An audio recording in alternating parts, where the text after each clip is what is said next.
Hi mga mama, welcome back to my channel. So today's video is ang tagal nating walang upload kasi actually marami naman nakakaalam kasi nagkaroon ako ng sakit at ang sakit ko na yun is sa tenga. Yung tenga ko kasi sumakit siya dahil sa kalikot ko. So namaga siya, tapos yun hirap akong kumilos dahil nga yung sakit ng tenga ko umaabot na hanggang sa pisngis. Yung sakit na yun grabe, almost 1 week din akong walang kain. Puro lang ako tubig. Actually, kung anin ko siya, parang 4 days ako walang kain talaga. Yung mga unang araw na kakakanguya pa ako. Pero yung mga the rest na hindi na ako nakakanguya kasi kada nguya ako, kada lunok, di ba lumulunok ka, syempre nagkakaroon ka ng pressure. Yung pressure, umaabot agad tenga. So, kada nguya ako, hindi ko talaga siya kaya. So, nag-decide ako na hindi ko talagang kayang ngumuya. Ang gagawin ko na lang, puro ako tubig. Yung ginagawa kong tubig, puro juice na may mga vitamins, ganun yung ginagawa ko. Tapos, puro ako mephenamic para at least nawawala yung sakit. Kasi hindi ko talaga kayang walang mephenamic, ganun. Kahit mali yung ganun na puro ka mephenamic, wala akong choice. Sabi ko, titiisin ko to. Hindi ko pwedeng wala akong mephenamic. Pero ngayon naman, okay na ako. And thanks ka pala kay Barbie, kay Balong, and kay Naijong sa pag-aalaga sa akin kasi sila yung nag-aalaga sa akin. Nakaka-happy lang kasi magaling na ako, and nakaraan kasi nag-wish ako na gusto kong magkasakit. Kasi si Jeko, nagkasakit si Jeko recently. Tapos nakita ko si Jeko, ang payat. Sabi ko, alang pwede Jeko, nakakaingit. Tapos sabi ko, gusto ko rin pumayat, gusto kong magkasakit. Tapos after 3 days, nagkasakit ako. So, nakakaloka. Dapat pala di ka nag-wish kasi naririnig ka ni universe. Pinagsisisihan ko yung wish ko na yun kasi almost 1 week na ako nilagnat. And marami akong dapat gagawin na agenda na hindi ko nagawa dahil nga nagkasakit ako. Isa na dun yung magpapagawa ko ng Apidabid Plus. Yes, tama kayo narinig kasi bago ako magkasakit, nawala ko yung ATM ko. Yung dalawa kong ATM, yung BPI and yung BDO. So, ayun. Napala ko naman yung ATM ko pero hindi ako nakapag-withdraw. Buti lang talaga may laman yung Gcash ko and meron akong onting cash. Pero ngayon is magpapagawa muna ako ng Apidabid Plus para ma-retrieve ko yung, retrieve ba tawag doon? Para makuha ko ulit yung ATM ko na bag. Papagawa muna tayo ng Apidabid Plus. Then, siguro after, baka wala pang 1 week, makuha ko na yung bago kong ATM. Dapat lang mag-ingat tayo lagi. Mahirap na kapag hindi ka nag-iingat. Pero ngayon magpe-prepare tayo. Nabis ko mag-vlog. Actually, dapat talaga kaarinig ko na yung pagbablog-vlog eh. Yung parang every 2 days may upload na ako. Pero hindi siya nangyari kasi nga nagkasakit tayo. Hindi ko naman kaya mag-edit. Hindi ko naman kaya mag-video na ganun yung pakiramdam ko. Grabe, ang sakit talaga. Sabi ko, lang, hirap pala ng ganito. Kasi, actually, hindi ko naman first time maranasan na sumakit yung tenga ko ng ganun. Pero yung naranasan ko ngayon, yung pinaka-worst. Kasi, umabot hanggang pisngi. Yung sakit lang naman ng nararamdaman ko dati. Puro sa tenga lang. Parang masakit lang namamaga. Yun lang, nakakilos naman ako, nakakapag-vlog, nakakapagsalita. Pero, yung ngayon, ayun yung pinaka-worst na parang, grabe, ang hirap. Bago pala tayo maglagay ng mga itchabureche natin sa mukha, ito yung mga ginagamit ko. Ayan, itong toner, itong aking sunscreen, itong aking vitamin C, tapos ito naman ang aking moisturizer. Pero bago tayo maglagay niyan is, iinom tayo ng gamot kasi hindi ako nakain ng hormones noon, almost 1 week kasi sabi ko, hindi na ako makain, iinom pa ako ng gamot, di nasira na ng bituka ko. Pero yun nga, hindi ako uminom ng mga gamot, hindi ako uminom ng mga hormones, wala akong iniinom ko na gawin mephenamic, tapos more on water. Pero ngayon, okay na tayo, back on track. Itong collagen ko, tapos itong mga hormones ko. Ayan, hindi ko siya naiinom. Ayan yung mga hormones ko. So, iinom na tayo ng hormones. Pero yung hormones ko, iniinom ko siya ng gabi. Pero ngayon, iniinom ko yung aking collagen. Malaki to. Iniinom ko nito 4 araw-araw. Ganito ako katapang. Ayan, ganito siya kalaki mga mama. Zoom natin. Ayan, ganyan siya kalaki. Malaki siya. Para ma-imagine nyo. Ganyan siya kalaki. Para siyang pea-size, ayan. Tapos 4 yung iinumin natin. Ganito katapang. And then, meron tayo ditong cucumber lemon hay. Actually, favorite ko talaga to ngayon. Kasi, yung, di ba, may sakit nga ako. Puro ko TikTok. Puro ko na doon TikTok. Tapos ko, ano ba pwedeng inumin na, na may mga maraming vitamins. Tapos, manual pa sa akin, puro cucumber lemonade. Yung mga, mga sinishake-shake na mga, na mga prutas-prutas. Sabi ko, gusto ko rin yan. Tapos, umorder ako nito sa TikTok shop. Tapos, dumating din siya 2 days ago. Tapos yun, ayan, nagaganda-ganda na ako. Then yung ganda na ito, yung blender. Ayan. Wow, wowing. Yan, ang cute niya, ang ganda niya.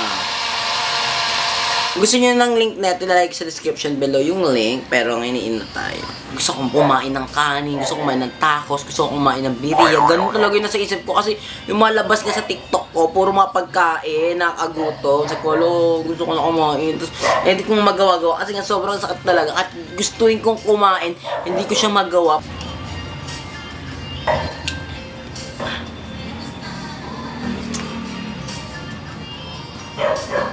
Ang sarap. Nanilagay ko lang dito, cucumber, lemon, and then honey. Kung gusto nyo yung tutorial neto, mamaya papakita ko sa inyo. Pero gagawin ko muna ngayon, isukuha tayo na Pedapita Plus. Tapos pupunta tayo sa bangko para ipasa yon. And then, kailangan tayo na ay Barbie ha, palala mo ID ha. Yeah. So, camera. So, mag-skincare na tayo. Na-miss ko talaga to. Di ako nakapag-skincare na ilang araw. Di nga rin ako nakakaligo masyado kasi nga, ang sakit ng tenga ko. Hindi naman masakit yung ulo ko. Mas sakit na talaga yung tenga ko na parang alam mo yun, na parang ka nilalagnat. Pero hindi ako nilalagnat. Nasa utak ko lang siya. Yung masakit na talaga sa kanyang tenga ko at saka yung pisngi ko. Hindi mo itong pisngi talaga. Parang dito. Para siyang beke, ganun. Tapos hindi ako nakakapagsalita kasi nga, hindi ko mabuka masyado bunganga ko. Or nakakapagsalita naman ako, hindi ko lang siya ginagawa. Kasi nga, ayokong mapagod yung sarili ko. Parang kailangan ko talaga ng matinding rest. Tapos ang ginagawa ko communication sa kanila, kila Barbie, kila Nejong, kila Balong, is nagsusulat ako sa notes. Tapos doon ko sinusulat yung gusto kong sabihin. Ganun. Parang talaga akong pipi, ganun ako nakikipag-usap sa kanila. Tapos next natin is vitamin C. Ang dami kong nasayang na araw na dapat gagawin ko talaga siya.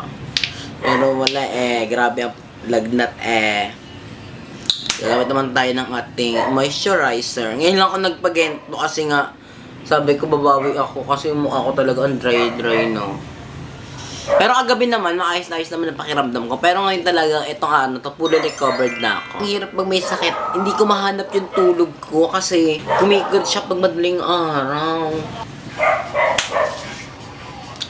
And then last natin ilalagay is itong ating sunscreen. Ayan. Pang kids to. Kasi alam niyo naman ako, sensitive skin ako. So, pang kids yung ginamit ko.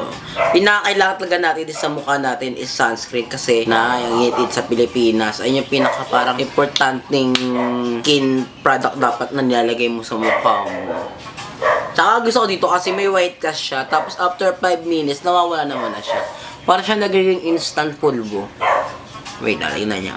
Lagyan din natin ang ating leeg. And then, we're ready to go! So, balikan ko na lang kayo kapag nasa labas na tayo ng bahay. And kasama ko pala si Barbie. Sasamahan niya ako ngayong araw. So, let's go! Caramel macchiato. 2 ice. Tapos, anong gusto mo, Barbie? Ang hindi lang po available dito yung asado. Ano lang kami? Cheese roll. Cheese roll po. Tapos, 2 nun. Tapos, 2 chicken floss. Yan, Ang ganda ng face ko, gagawin. No, yun. Wow, ito yung maganda sa atin. Go yan, tuloy na ako ha. Wala po pala. Well, cheese roll. Inside na lang po. Ano lang? Frank sausage roll na lang. Paano pahit talaga siya? Kasi hindi nahihit yung loob yung malamig.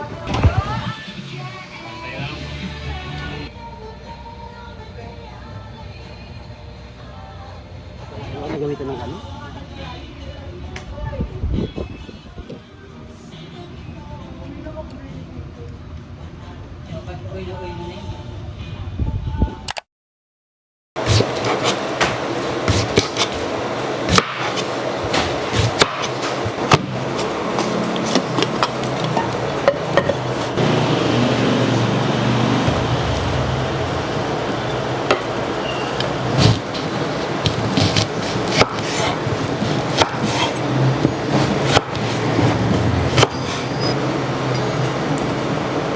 Tanggalin natin yung mga puto kasi di natin kailangan yan.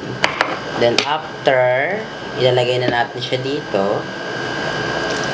Yan, perfect. Next step natin is maglalagay tayo ng honey, 3 tablespoon dito. So hindi ko na inubos yung cucumber kasi hindi siya kaya dito. So 2 gawa to. Kaya itong lemon natin ko rin siya sa 2, 3 tablespoon. Kasi kung nagawa ko nito 2 tablespoon lang, parang walang effect yung yung kanyang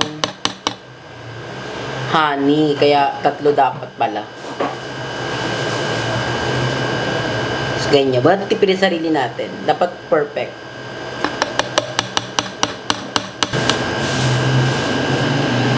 Last one. Last natin is water. Dapat malamig. So, ang gagawin lang natin is pupunin natin to. Wag naman masyadong punong-puno kasi may hirapan i-blend. So, yung saktong puno lang. Yung hanggang saan ba? Hanggang dito. Ayan. Okay na yan. Ang maganda dito, hindi natatapon yung tubig niya. Ayan. Diba? Perfect na siya.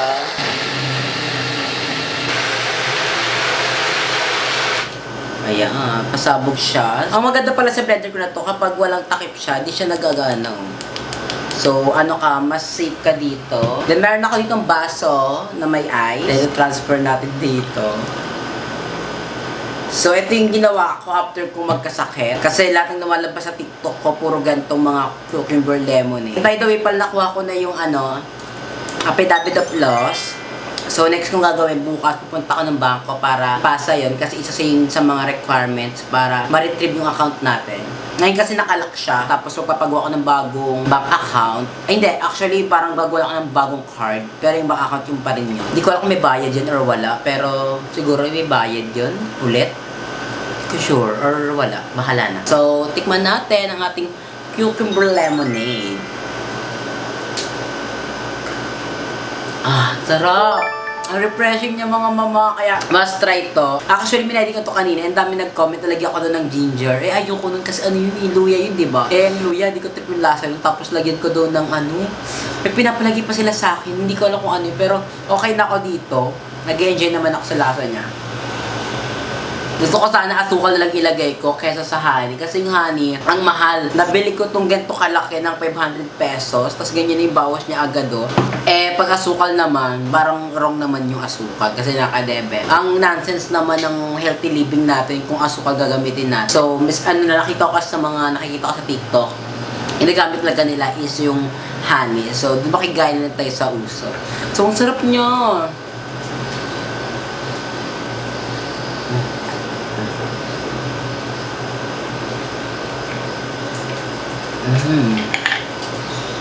The best. So, wag-isa pa tayo. Ubusin natin to. Tsaka ang maganda dito mga mama, ang maganda dito is napakiramdam ko busog na ako. So, naliles yung kain ko. Kaya ang goal ko kasi ngayong bago matapos tong buwan, etong year, bumayat naman tayo papaano kasi timbang ko is 60. So, kahit maging 58 man lang tayo, okay na ako dun. So, kung wala kayong ginagawa sa bahay, must try din to. Mura lang naman yung cucumber, 34 lang. Ang mahal lang yung lemon, 4 na piraso, parang 132 pesos sa Pure Gold. Bottoms up ko to. Bottoms up ba tawag?